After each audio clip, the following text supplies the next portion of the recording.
Garlic and onion powders are favorites in many homes. They are widely used in marinades, sauces, soups, and pasta. However, prices of powdered garlic and onions, especially for famous brands available in the market, are quite expensive. In this video, I'll show a simple process on how to make your own powdered garlic and onion at home. No preservatives and no fancy equipment. This is advantageous when you're in a country like Cambodia where prices of garlic and onions are really cheap. So for the garlic, I'm using this variety which has a slightly red peel color.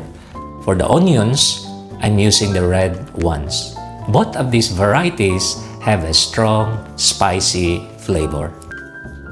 First, preheat the oven. Set your oven to its lowest setting, ideally between 150 degrees Fahrenheit to 170. That's an equivalent to 65 degrees centigrade to 75. 2. Prepare the garlic and onions. We'll do the garlic first. Peel the garlic cloves. Slice them as thinly as possible. Uniform slicing is key so that all pieces dry out at the same time. 3. Arrange the garlic.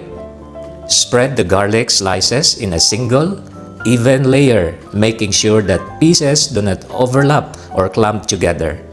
For the onions, do the same with the garlic. 4. Dry and dehydrate. Place the baking pans in the oven.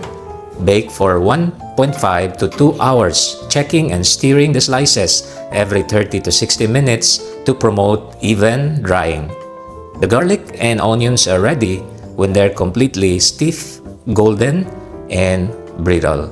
After drying, remove the pans from the oven and let them cool to room temperature. After cooling, grind them into powder.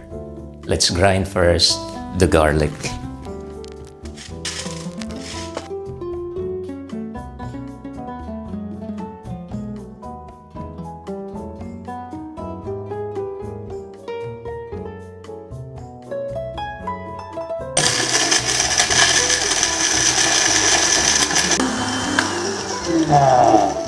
I think we have already a fine powder.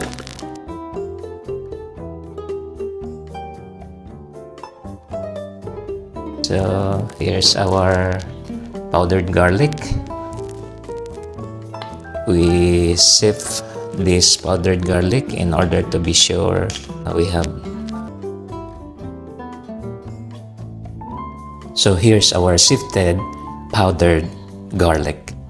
Do the same grinding and sifting process for our dried onions. That's how simple it is to make your own powdered garlic and onion at home.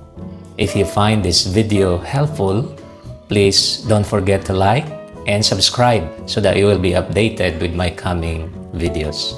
Thank you very much and God bless.